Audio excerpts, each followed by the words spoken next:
Ladies and gentlemen, welcome to a very special edition of From the Pink Seats podcast. I am Jacob Lane. You know producer Keith, you know Vince Lococo, and we have got a fantastic show today as we are joined by one of our all-time favorite Louisville football players. This is a guy who really needs no introduction. This is the all-time leader in Louisville football history, games played. This is a guy that joined the program as a walk-on back in 2019, earned a full scholarship just a few years later, and has seen his career skyrocket ever since. Some are saying he's the greatest walk-on in the history of the program. Some are even saying he may eventually be the mayor of Middletown some days. Ladies and gentlemen, Eastern Eagle alumni Ramon Puryear, welcome to the show, buddy. How we doing? Doing good. Glad to be here, man. Glad to have you. We are, as I mentioned before, we are huge fans of what you've accomplished here. And of course, you know, your Eastern brethren, man, get together to finally talk about your career and get into Louisville. Obviously the greatest Eastern football player to ever play for the Cardinals. I don't even think that's debatable.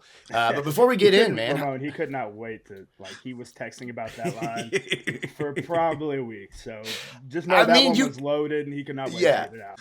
I think you could run for mayor of Middletown today and win that in a landslide, man. I mean, I think that's very realistic. But in all honesty, tell us how are you doing, man? How's life since the season ended in El Paso, Texas? You fly back to Louisville. You guys kind of go your separate ways. What have you been up to? Well, yeah, first of all, go Eagles, like you said. Let's go. Yeah, we need to do a little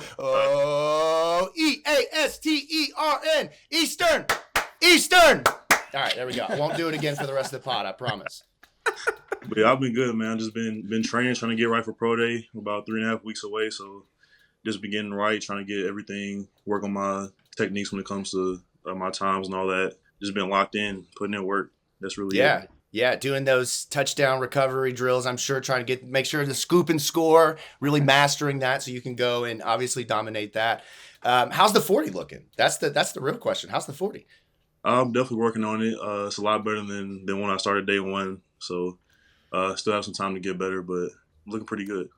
So that's one of the 40-yard dash. That's sort of a tricky one because there's a lot of technical work that really goes into that. Like most people just think, oh yeah, you just get up to the line and run. But how much time have you put into just like getting down in your stance and coming out of the metaphorical blocks on the 40? That's literally like 90% is just working on my angles, my stance, my first 10 yards. That's really all it's been, just working on the technical part of it because I have the speed, but it's all about the technique when it comes to it, getting those numbers right because all those little things matter. Yeah, so when absolutely. You look back to go ahead. Go ahead, Vince. No. I was just going to say like one of us will do it. Keith lost the prediction across the board here for us as host throughout the year. So Keith now has to run a 40-yard dash himself and do combine drill. So he might need some advice from you, Ramon, on kind of how to get that. As a former football player, Keith's a former offensive lineman. He's got a little bit of athleticism still in there. Sorry, Vince. Go ahead, buddy. I just can't wait for his 225 bench press. That's just going to be great. I'm just going to sit there as the spotter and be like, oh, you got it, Keith, and just inch it up like Mike used to make us, Ramon, back in the day. But when you look back on 2024, what really comes to mind? Like, is it the touchdowns? Is it the games won? Is it the bowl win? You guys finished on a high note. So what really is it for you? For me personally, I would say the way we fought through adversity and the way we finished the season. Because when you look back at it, about the halfway point of the season, I think we were 4-3. So definitely not what anybody was expecting on the outside. Definitely not what we were expecting on the inside. And for us to finish the season 9-4, almost go undefeated on the second half of the season, I think that just showed the way that everybody's locked in, everybody stayed together, nobody really gave up. And even with people hitting the portal, like there's guys that had plans on hitting the portal, even them, they're like, man, we're finishing this season off the right way. We're going to finish this thing off. And I'm just proud of that group and the way they did things. And what are the conversations like for you guys? Like, I know there's player-led meetings, there's different things going on in the position room, but you might need to check that internet connection there, Vince. We're losing you a little bit. But I think if you're going to follow up on what we have in the sheet here, Ramon, the question is about Kentucky. Obviously, you mentioned the back half of the year.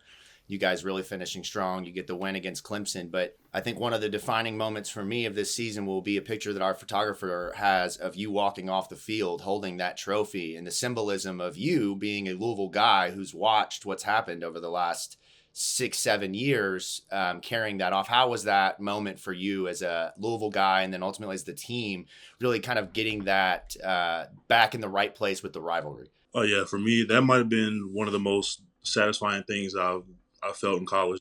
I grew up playing the NCAA football games, playing as Louisville and playing against Kentucky and all that. I grew up being big into the rivalry. So finally getting that win, I told everybody on the team, like, man, I'm gonna be the first person to get in that trophy. I can't remember who I was talking to on the sideline. I'm like, man, where's the trophy at? And I saw the mayor over there with it. I ran straight to the corner. I grabbed it so I could be the first person to hold it. So it definitely meant the most to me, and I'm just glad we finally got that win because I know what it means to the city. Yeah, as someone who was at the game, absolutely thrilled to watch you all put a almost NCAA 14-esque beatdown on Kentucky for that game. Yeah. Very enjoyable watch. But, of course, we can't go on with an interview with you without talking about 3 touchdowns, man. It's not hyperbole to say that's probably the highest defensive lineman touchdown total Louisville's ever had. Yet you hardly ever see D-backs or linebackers or anyone put up touchdowns like that. But as a defensive lineman and as a former lineman myself, like, that's the opportunity you dream about. At what point in the season did you start to think, okay, this is starting to get a little ridiculous. I'm scoring a bit too easy. All right, so we can go back to before the season even started. I was talking to myself, like, we always talk about goals before the season. And I actually had, like, I was trying to be funny, but I'm like, no, I'm going to score a touchdown this season. And obviously, first game of the season, I somehow get the ball in my hands and I score. Honestly, I wasn't expecting that. Then you go to a couple games later, Georgia Tech, somehow the ball's in my hands again. Definitely wasn't expecting that. So at that point, I have 2 touchdowns. We're about halfway through the season, and funny enough, Coach English, I'm talking to Coach English one day. He's like, Ramon, you know you're going to score another touchdown, right? And one day I'm going to look back and I'm going to say, I had this guy on my team that scored 3 touchdowns. And funny enough, we get to the end of the season, I end up scoring another touchdown. So it's honestly crazy. I would have never. Was there any conversation, because we were clamoring for it on the pod, goal line formation, get you in at like fullback, H-back, and just get you another one to get you in there? Bro, I was leading that train to get you some carries, man. I wanted it so bad in that El Paso, in that Sun Bowl, man. So bad. There were some talks, even before the season, there were some talks with Coach Brown about a possible offensive package with me.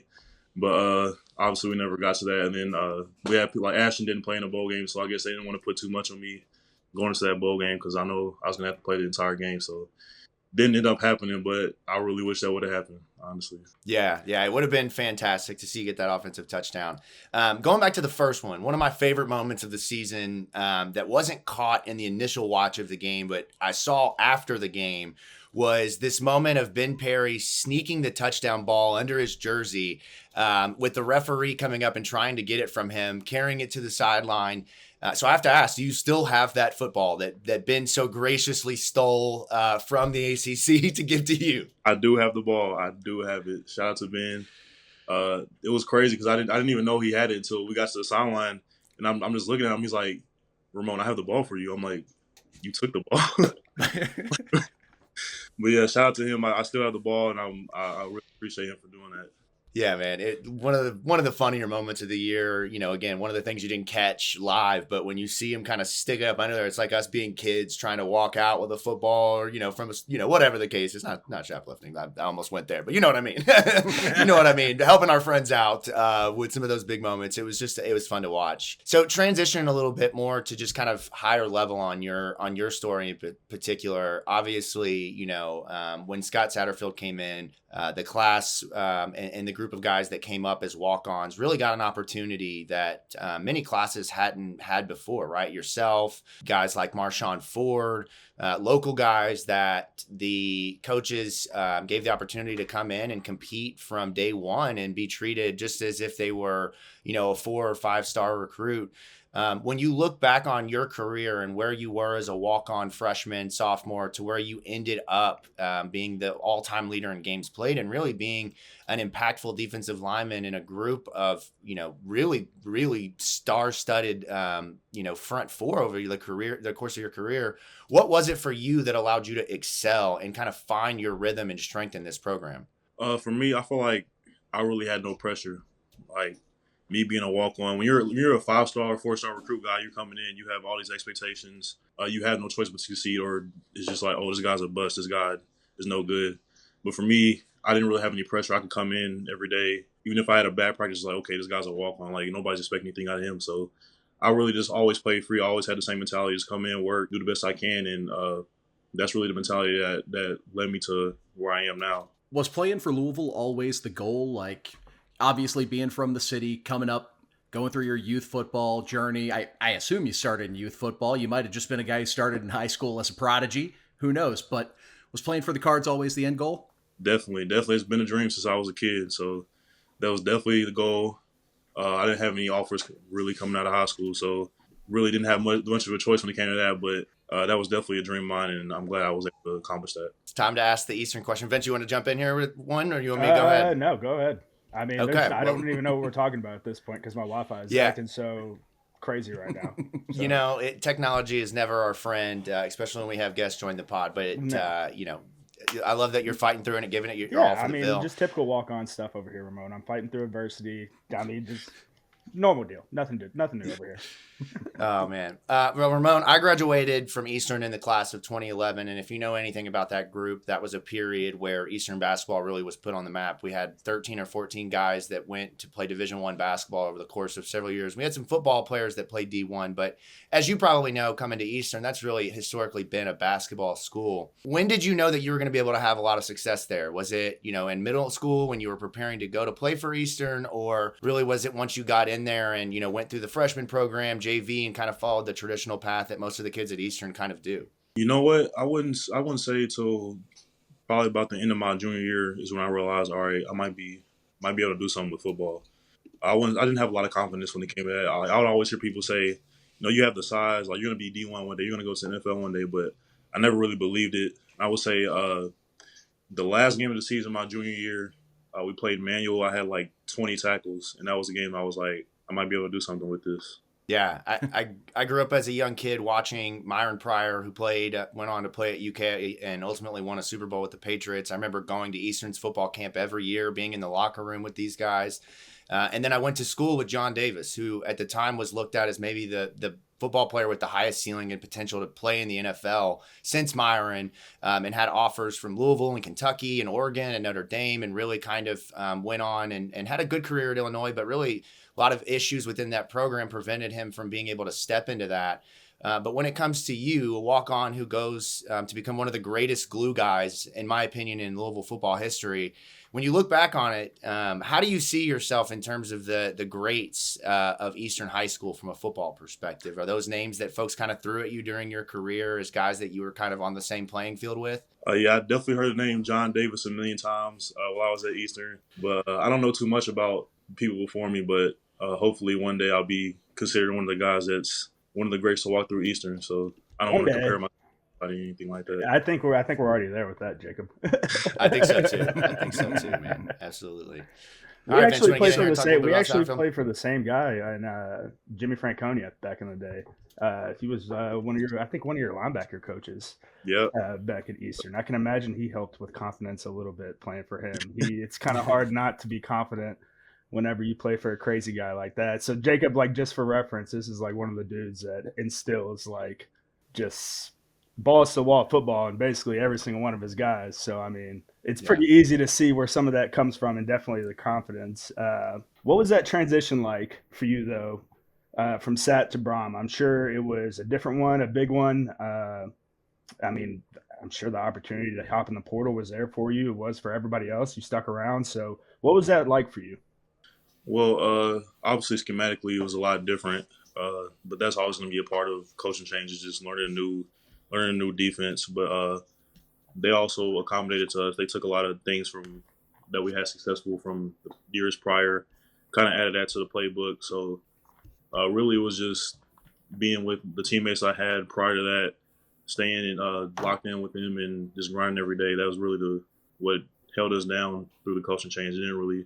Obviously, I still had guys like Coach Ivy, who I came in with, D-line. He was still there. So culturally, it was a big shift. But what was it like playing for both those guys? Because I mean, Coach Hagan seems like a pretty interesting dude to play for in his own right. And I mean, being around Ivy, I mean, Ivy is his own personality all on its own. So what was that like? Coach Hagan's a great coach. I learned a lot from him. A lot different than Coach Ivy, I would say. You know, Coach Ivy's crazy, so it was a lot different. But just having a different coach who's kind of had like philosophically different than what I'm used to really helped me. So while we're talking on the shift with the coaching staffs, what was the cultural change sort of like when Coach Brum and his staff rolled into town? Well, yeah, having guys who are from Louisville who know the significance of things like the rivalry and different stuff like that. Obviously, they always before the season they emphasize all the goals and they just know we have to put on a show for the city. So that was a big. How good did that make you feel? Because Jeff was definitely a dude like I wanted to play for him out of high school. And I'm sure you thought the same thing, being on that fringe walk-on scholarship territory. Like you would have loved to play for Jeff. So having a guy that you would have wanted to play for, how'd that make you feel? I was great. We were all happy that we had somebody who was familiar with Louisville and somebody that we know is going to take good care of us and put us in the best position possible to be successful. How crazy was that week of UK game prep? Intense, very, very intense. Coach Brown was not playing.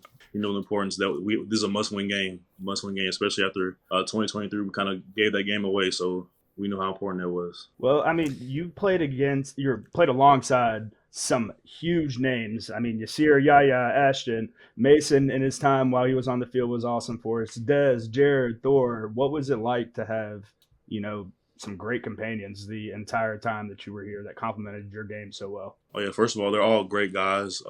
Literally lifelong friendships right there. But just having guys who all have different kind of playing styles and different talents, and being able to take kind of what they did, things that Yaya did, things that Yasir did, they were successful with, and being able to kind of apply it to my game and kind of work on the things I need to work on, seeing them be successful, that helped me improve a lot. Did you like whenever Ashton was moving down into that like zero and shade? Did you find that compliment in your game a little bit more, just because, I mean, the speed and athleticism and having them have to shade down and protect on Ashton? Did you find more one-on-one opportunities, things like that? Yeah, definitely. Every week, every offense is going to scheme against Ashton because they know he's dominant. Like you can't just have one person on him. He's gonna dominate all game. So things like that definitely helped all of us. Like player like me, Tremel, Thor, like people like that. We might have certain games where we're going off, and Ashton might be getting double, triple team, but we're going off because he's taking so much attention. Last question here on Louisville. We haven't gotten a chance lately to talk to many of the guys on the squad, but one of the questions I want to ask folks as we kind of prepare and walk into spring football next week are, who are some of the young guys on this roster that in the defensive line room folks need to watch out for? Obviously, there's a lot of young guys who haven't played the last few years because of yourself and Dez and Jared and, all of the upperclassmen that have stuck around and have, continued to ball out. But what can we expect from like the Micah Carters and the Wu Spencers and the Sadiq Clements of the world? What are we expecting, man? I'm expecting a lot of improvement. If I had to pick two guys specifically on the D-line that I'm expecting a big jump from is obviously Wu Spencer. That's one. I saw a lot of improvement in him from year one to year two, and then number two is Adonijah Green.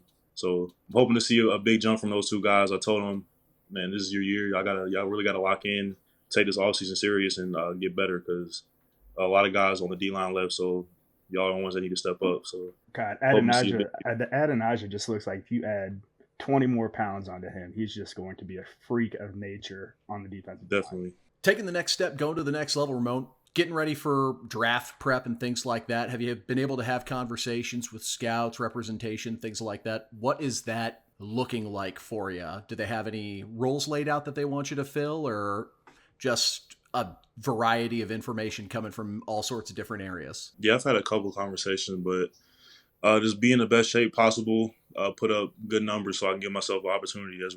That's the main thing for me right now. Yeah, And I mean, I would expect pro day, obviously we're watching as guys like Tyler and Ashton and Ja'Cory and Quincy are having, really nice solid combines. And there's going to be a lot of eyes on Tyler being potentially in that second round mix as a quarterback, which obviously means there's going to be a lot of scouts at pro day. How are you feeling just about going out there and showing them what you can do? Obviously, we've seen it for the last 5 years, but for some of these scouts, they may be seeing you for the first time. How are you kind of feeling about that entire day and just the importance around it? I feel very confident because I've been putting the work in.